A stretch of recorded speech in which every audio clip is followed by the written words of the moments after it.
Cardiovascular system examination. First, you have to introduce yourself. I am Dr. Dinusha. I am going to examine your cardiovascular system. Is it okay with you? Or you can ask, I am a medical student. I am going to examine your cardiovascular system. Is it okay with you? If you don't like to say medical student, again you can ask, I am a budding doctor. I am going to examine your cardiovascular system. Is it okay with you? You have to introduce yourself first. Meantime, you have to take consent as well. Introduce plus consent. Then you have to expose. Major part of your cardiovascular system within thoracic cavity. So you have to expose. If they have given a female patient, you may have to call for chaperone. You may have to call for chaperone. Then positioning. How are you going to position? You have to position your patient the world most comfortable way. What's the most comfortable way of positioning? Semi-recumbent position. You have to position your patient semi-recumbent position with 45 degrees. That is the most comfortable position for me. Then you have to look for general appearance. What is the general appearance of your patient? Whether your patient is ill-looking, or distinct, or cachectic, or obese. You have to check for general appearance. Not only check, you have to comment about it as well. Then go for general examination. Check whether your patient is febrile or not. If you found a febrile patient, they ask you to examine cardiovascular system. Most probably it can be due to infective endocarditis. Then carefully look for pallor. If you found a patient with pale, it indicates low level of hemoglobin or anemia. Then carefully look for features of Marfan syndrome. What are the features of Marfan syndrome? Arm span greater than height, high arch palate, long fingers. Those are external manifestation of Marfan syndrome. Why it is significant? Marfan syndrome usually associated with aortic regurgitation. So then carefully look for cyanosis. Your patient can have central cyanosis, cyanosis around the lip and tongue, because central cyanosis, or peripheral cyanosis, finger and toe. Your patient can have central or peripheral cyanosis. Then carefully look for dental hygiene. Poor dental hygiene can associate with infective endocarditis. Then clubbing, finger clubbing. Then external manifestation of infective endocarditis. What are the external manifestation of infective endocarditis? Janeway lesions, osseous nodes, splinter hemorrhage, in eye, osseous nodes. Then carefully look for edema, sacral and ankle edema.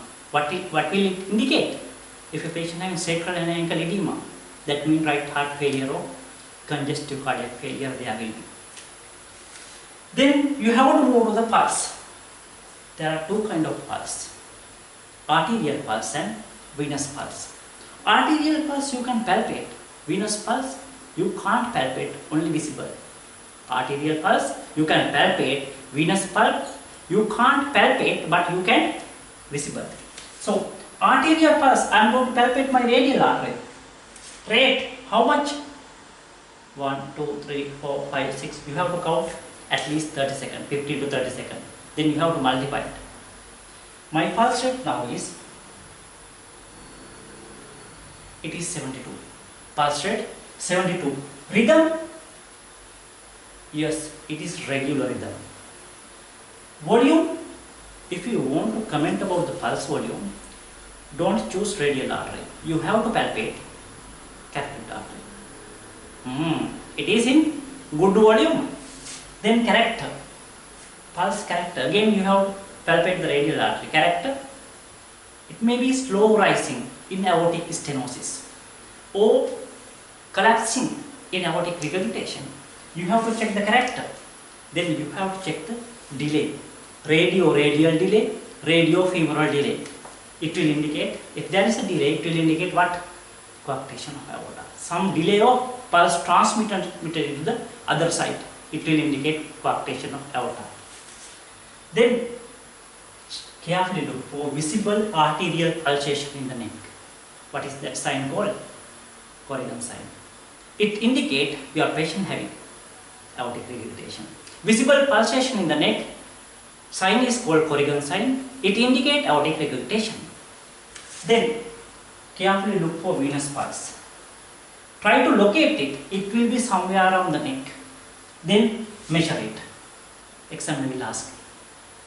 Then you have to check blood pressure. Is it important? Yes.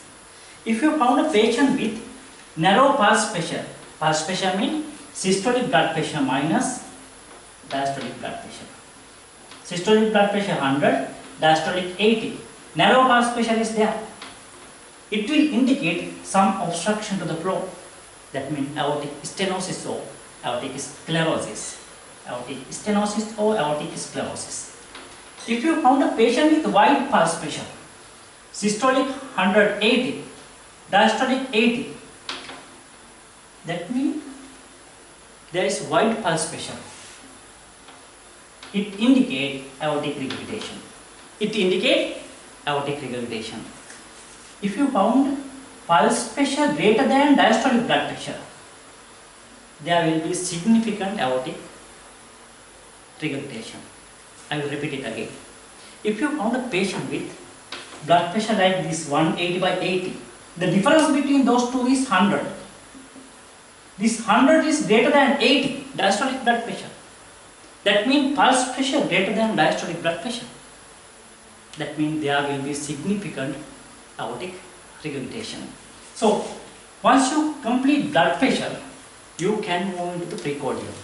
That means examination of the chest. Carefully look for any deformities. Your patient can have pectus excavatum or pectus carinatum. Carinatum means chest come outside, pigeon chest, also called pigeon chest. You have seen pigeons chest come into front, pigeon chest. Or pectus excavatum, sternum go back into the chest. There is a like this. Or carefully look for scar. There can be midline scar, or there can be left thoracotomy scar, left submammary scar. Then carefully look for apex beat. What is apex beat? Apex beat defined as lowermost and outermost part of your precordium where your heartbeat can be felt. I am going to palpate my heartbeat. Here, lowermost and outermost part, I can felt my heart. That is the apex. If you are a normal person with normal heart, no cardiomegaly, your apex beat is mid-clavicular line, 5th intercostal space. Mid-clavicular line, 5th intercostal space. There will be my apex. You have to carefully look for apex. Sometimes you can see apex beat clearly. Then palpate. You have to palpate. If you can't see apex, you have to palpate and locate it. You can see displaced apex. Sometimes apex not in the 5th intercostal space mid-clavicular line. They displace it to the 6th intercostal space mid-axillary line even. It's called displaced apex. And you have to carefully palpate it and check what is the character of apex. Apex beat can be heaving, come and go, or tapping. Your finger just tap by apex, or thrusting. Apex nature, I will teach you later how those appear. Then you have to palpate and check for thrills. What are thrills? Palpable murmur. What is the difference between the breathe and murmur? If you found a turbulent flow within the heart, it is called murmur. If you found a turbulent sound in the peripheral vascular system, it is called breathe. If you found a palpable murmur in the chest, it is called thrill. Then look for heaving, parasternal heaving. You have to keep your finger like this or this. Then look for heaving of your hand. It will indicate right ventricular hypertrophy. Then palpate P2. P2 means pulmonary component of your heart sound. Here aortic component, here pulmonary component. If you found palpable P2, palpable pulmonary component, that means pulmonary hypertension is there. Pulmonary hypertension is there. When you come to this level, you should have some kind of diagnosis before going to auscultation. It is must. Otherwise, it will be very difficult to identify your murmur in the heart only with auscultation. You should have those clues before. Definitely they give an example with lot of clues. You have to catch those things during your general examination plus inspection and palpation. Then you have to move to auscultation. You have to auscultate all 4 areas. What are those 4 areas? Here your aortic area, second intercostal space, just left side to the sternum here. Here your pulmonary area, third, fourth, fifth. Here your apex. Here your tricuspid area. Here your aortic area, here your pulmonary area, here your tricuspid area, here your apex. Apex means mitral area. Aortic area, pulmonary area, tricuspid area, mitral area. You have to auscultate all those areas. Which one are you going to auscultate first? If you already identified apex, go with apex. First you auscultate apex. Then you auscultate other 4 areas. Then comment about it. Then if you are going to examine mitral area, show it to your examiner. You are going to examine with bell and left lateral position. Ask your patient to turn into lateral side and use bell of the stethoscope. Why?